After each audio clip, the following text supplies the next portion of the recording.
გამარჯობა მოგესალმებით ამ შოუ პირველი იუმორისტული შოუ TV პირველზე ძვირფასო ტელემაყურებლებო. ტრადიციულად მინდა სოლიდარობა გამოუცხადო ჩვენი გუნდის წევრ ონისე ცხადაძეს და მასთან ერთად სინდისის ყველა პატიმარს. თავისუფლებას უსურვებ ყველა ძვირფასო ტელემაყურებლებს. გადაცემის სპონსორია PSP. ყველაფერი რაც თქვენს ჯანმრთელობასა და სილამაზე სჭირდება. PSP. ჩემი ოჯახის ამთიაქი. Pinexi 1 კილოგრამი ამანათი ჩინეთიდან $8. მიწოდება 5 დღეში.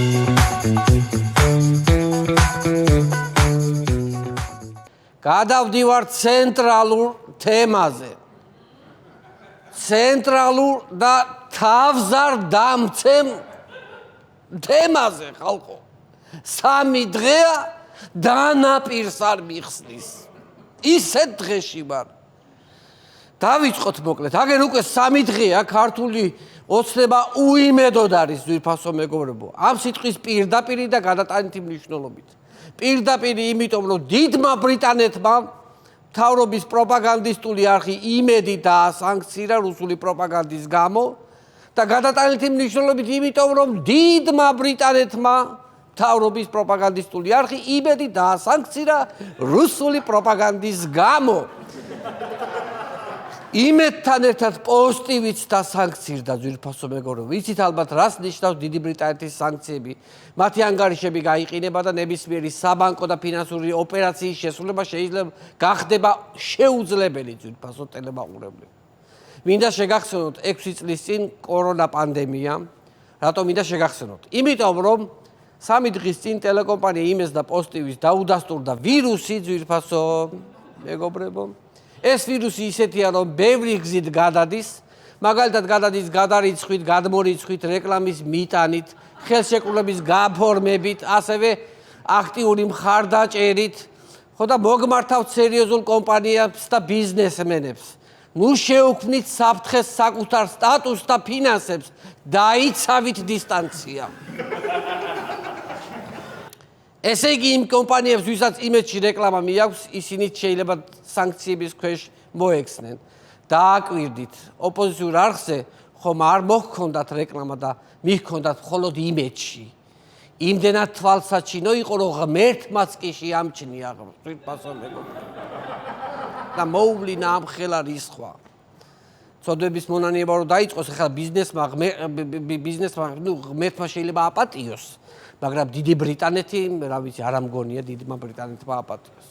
აქვე მინდა ვისარგებლო შემთხვევით და ერთი საჭირო განცხადება გავავრცელო. საჰაერო განგაშის დროს არსებობს სპეციალიზირებული შენობები და თავშესაფრები, სადაც უსაფრთხოდ შეგიძლიათ თავი შეაფაროთ შემოტევას.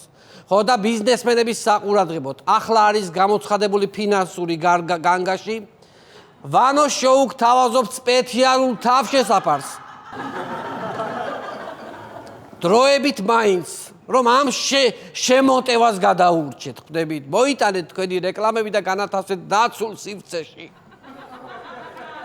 დაცულ სივრცეში, ნუ გეშინია, ჩვენ შევძლებთ თქვენს გადარჩენას. ექსპერტები ამბობენ, რომ გარდაუვალია სანქცირებულ ტელევიზიებში ფინანსური კრიზისი. ანუ ტელე იმედი და პოზიტივის თანამშრომლები ხელფასს აიღებენ ისე, როგორც ოპოზიციური არხის თანამშრომლები იღებენ. ანუ ვერ აიღებენ. ბუნების ძალამ თანაბარ პირობებში ჩააყენა ქართული მედია. ესია რა ვქნათ. ასია ღმერთი ზემოდან იხედება. როგორც ჩვენ TV პირველი ვიტანჯებით უფულობით, ისე უნდა დაიტანჯოთ თქვენს. როგორც ჩვენ დავდივართ ორნაბიჯში და ზეპირად ვიცით აქციის ფასები, ისე უნდა იაროთ თქვენს. ყვითელი ფასების მოლოდინში უნდა გაატაროთ დარჩენილი ცხოვრება. მოდით ვნახოთ რას ამბობს შექმნილი ვითარებაზე ფინანსისტი რომან გოცილიძე, რაც მთავარია ვნახოთ როგორი სტატუსით წარადგინა ის ტელეკომპანია იმედმა. ნაცჯალათი გოცილიძე. სახესაც შეხედეთ და მე ნაცჯალათი გოცილიძე. იმედის მზის ჩასვენება დროის საკითხია. ამ მოკლე ქართში იგრძნობა როგორი პანიკაა იმედზე, ნაცჯალათი გოცილიძე. რა ვიცი. იმედი რა გჭირთ, კაცო, მე მგონი ამ ბრიტანულმა სანქციებმა თქვენს ფანტაზიაზეც იმოქმედა, ნაც ჯალათი რაღაცა ბოძოლებული და არა ორიგინალურია, მე მგონი. ასე ხო არ ჯობია სისხლიანი 9 წლის შემოქმედი და გარყვნილი ევროპის მოტრფიალე ულვაშიანი ხანში შესული ბერი კაცი. იმედის დახურვას პროგნოზირებს. აი რომან გოცირიძეს რაც შეიძლება არ უხდებოდეს, ეს არის სიტყვა ჯალათი. რომანს რაღაცნაირად არ უხდება, რა ნუ აი უხდება უფრო სხვანაირი სახელი შეიძლება მოგეფიქრებთ. აი რომანს უფრო უხდება ნაცმგოსანი, შეიძლება აი რაღაცა ესე. ან ნაცნუგბარი, ან რავი კიდე რა შეიძლება, ნაცპოზიტივი, ნაცჯალათი, აი რა არის ახლა? აი ნაცჯალათო გამოაცხადებ და რომანის დამშვიდებულ სახეს რო აჩვენებ, რა გინდა რომ აი გაითავისო რომ ჯალათია ეს კაცი. იმედით ქარდებით კვლავ გააგრძელებენ ბრძოლას მალე ველოდების შემდეგ ქარდს. იმედი ხო აქვეყნებს ხოლმე ქარდებს. და ესეთი ქარდები იქნება ახალი კვლევის მიხედვით ტელევიზიებში, რომლებსაც დედა აღარ ყავთ, ტელეიმედი მსოფლიო ტელევიზიების სამეულშია. უბედურ დღეში ჩავარდნილ ტელევიზიებს შორის ტელეიმედი მსოფლიოში პირველ ადგილს იკავებს. ტელევიზიას, რომელსაც არავის დანახვა არ უნდა და ყველა ეზიზღება, ტელეიმედი ლიდერობს მსოფლიო რაღაცა ხუთეულში. და ასე შემდეგ. ნუ იხტიბარს ხო არ გაიტეხეთ და ესეთი რაღაცები მოვიფიქროთ. მე მოვიპოვე წერილი, რომელიც იმედიდან გაიგზავნა დიდ ბრიტანეთში, იმედმაც გაუგზავნა საპროტესტო წერილი. წერილში წერია ესეთი რამ: Hello, we are from television Hope Imedi. You imposed sanction on us, but we are not afraid. We have soap, we eating soap. ანუ სუპი გვაქვს, სუპს ავჭამთ. დიდი ბრიტანეთის სანქციებს წინ უძღო და ძალიან საინტერესო ფაქტი, 2 კვირის წინ იმედის მფლობელმა ბიზნესმენმა ირაკლი რუხაძემ არხი გაყიდა 1000 ლარად. ძვირფასო მეგობრებო, ისეთი როგორ დაკვირება უნდა ყველაფერს მართალია რა, იაფი მართლა არაფერი არ ვარკა. აი მე რამდენად უნდა დავრწმუნდე, რაშიც იაფი გადამიხდია, ხო? არასოდეს არაფერი არ ვარკა. 2 კვირა გახარებულები იყვნენ თანამშრომლები, იმედის მეწინეები გავხდითო და უცბად გაეჭედნენ სანქციებში. ანუ რუხაძემ მარტო იმედი კი არა, ეს ხალხიც ჩამოაქცია. საღიც რეზინსაც კი ვერ იყიდიან მაღაზიაში. ერთი სიტყვით ირაკლი რუხაძეს როგორი პოზიტიური სახეც აქვს, ისეთ მოექცა თანამშრომლებს. ამ ამბავზე ერთი ისტორია მახსენდება, ძვირფასო მეგობრებო, ეს ნამდვილი ისტორია, ჩვენს ერთ-ერთ ნაცნობს შეემთხვა. ავტომანქანა ყავდა, რომელიც უკვე მონგრეული იყო და გადაწყვიტა რომ გაეყიდა.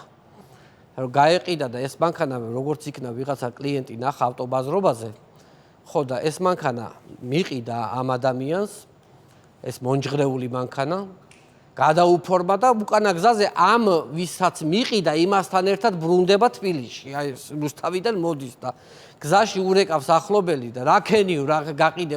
ხო გავყიდე ბიჭო მომიშორე რა ეს დედა აფეთქებული აღარ შევტენე ვიღაცას. ამ გვერდზე კაცთან ერთად ლაპარაკობს ამას.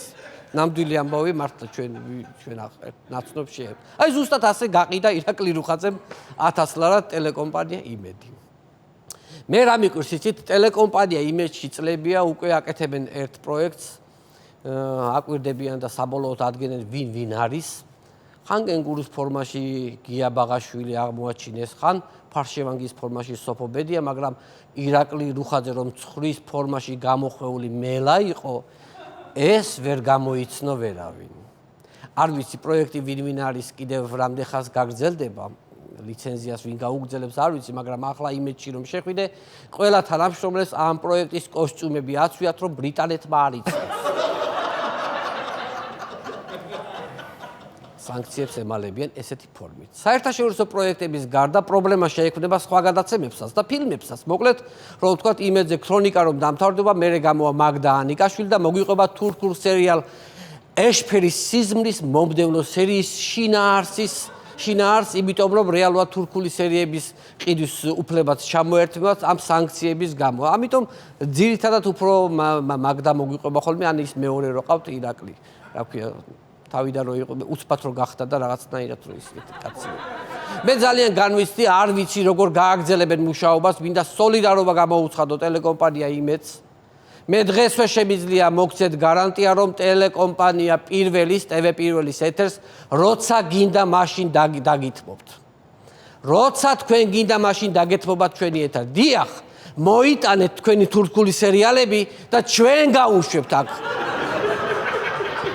საინფორმაციო და თოქ-შოუები არ ვიცი, მაგრამ მაგაზე სხვა მიზრუნოს, მაგრამ თურქული სერიალები მოიტანეთ და ჩვენ განვათავსებთ ეთერში. იმედის ეთერში სტუბრის სტატუსით მისვლის პრობლემაც იქნება, ძალიან მაინტერესებს ამ სანქცირებულ ტელევიზიაში კიდე თუ აპირებენ სიარულს დებატებზე.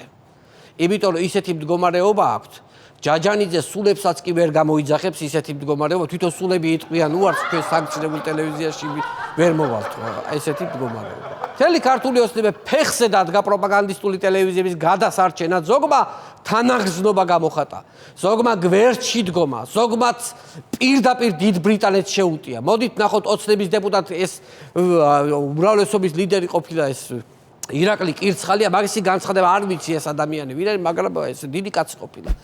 ირაკლი კირცხალიას განცხადება. დიდი ბრიტანეთიდან მალე აღარც დიდი დარჩება და აღარც ბრიტანეთი. ამას ამბობს დიდ ბრიტანეთზე. გაერთიანებულ სამეფოზე, ძვირფასო მეგობრებო, აღარ იქნება მალეო. ანუ სახელმწიფო, რომელსაც 20 საუკუნიანი ისტორია და 10 საუკუნიანი უწყვეტი სამეფო მმართველობა აქვს. შლის პოზიტივი და იმედი. შეკაი ადამიანო, დიდ დიღომზე მაინც გეთქვა დიდ ბრიტანეთზე რომ ამბობ. დიდი დიღომზე კიდე დავიჯერებით რაღაცას. კირცხალიას განცხადების შემდეგ გაგიჟებულები არიან ლორდთა პალატაში, იქით მეფე ჩარლზ მესამე საგონებელშია ჩავარდნილი, ვეღარ გაუგია რა უქნას ასეთ დაქუცმაცებული ამხელა იმპერიას. ამ განცხადების შემდეგ მეფე თურმე ბუკინგების ბუნკერიდან ვეღარ ამოყავთ. ვინ არის ეს კირცხალია? წამში ჩამოშალა ამხელა გაერთიანებული სამეფო. დაანგრია, დაშალა.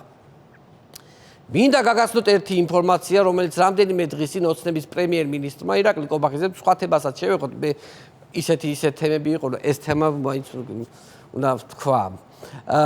პრემიერმა კობახიძემ გვამცნო თემა ეხება სოციალურ დახმარებებს. ხალხი ხო იღებს სოციალურ დახმარებებს და თურმე რეები ხდება ხალხო. რეები ხდება, თვალებს ვერ დაუჯერებთ. ნახოთ ეს კარდი, წავიკითხოთ. გადამოწმდა 300 პირი, რომელიც სოციალურ დახმარებას იღებს, საიდანაც 59-ის შემოსავალი 3000 ლარზე მეტი იყო. ესე იგი, გადაამოწმეს ხალხო. ესე იგი, სოცდახმარებებს რო აძლევენ ეს ხელისუფლებები, რო ხალხს გაჭირებულ ხალხ თურმე ხალხი არის, ვისაც 3000 ლარზე მეტი დახმარება, ეს გადაამოწმებს. გაგიჟებულები არიან, ეს რეები ხდება თურმე. ესე იგი, არჩევნების წელი არ არის და ჰოი საოცრებაო. თავრობამ აღმოაჩინა, რომ სოცდახმარებებს ისეთი ხალხიც იღებს, რომელიც 3000 ლარზე მეტი შემოსავალი ქონიათ. თითქოს ეს დახმარებები არჩევნების დროს ვიღაცა სხვა ხელისუფლებამ დაუნიშნა. და ამაც ეხლა აღმოაჩინეს.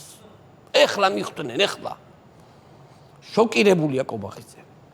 ძირფასო ტელემაყურებლებო, დასვენების დღეები ხო მრავლად გვაქვს ქვეყანაში და უნდა დავამატოთ კიდე ერთი დასვენების დღე, რომელსაც დავარქმევთ ქართველი ხალხის დაშტერების დღე. ანუ ამ დღეს მთელი დღის განმავლობაში გავიხსენებთ მთელი წლის განმავლობაში რით დაგვაშტერა და რით გამოგვილაყა ტვინი ქართულმა ხელისუფლებამ. აი ესეთი დღე გვინდა ერთი. და დასვენება იქნება ისიც, კაცო, ერთი დასვენება კიდე დაემატება.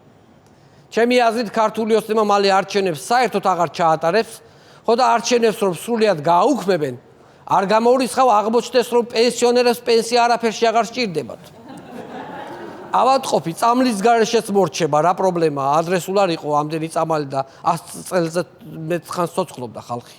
და საერთოდაც მე მგონია რომ დროა ჯოგურ ცხოვრებას დაუბრუნდეთ.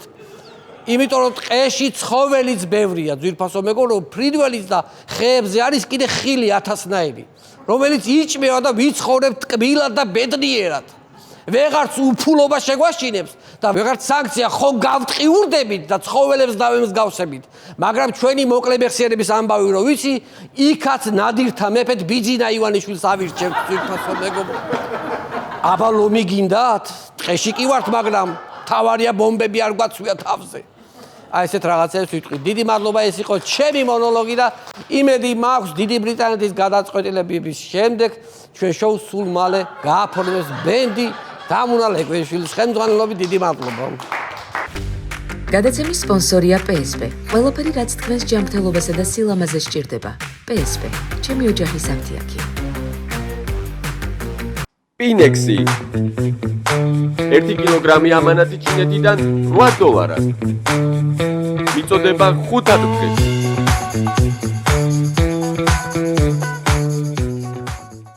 იპოვე ჩვენი არხი შენი ტელევიზორის პულტზე. მაგთი ნომერი 45. სილქნეტი 345. ახალი ქსელები 345. მარტივი 45.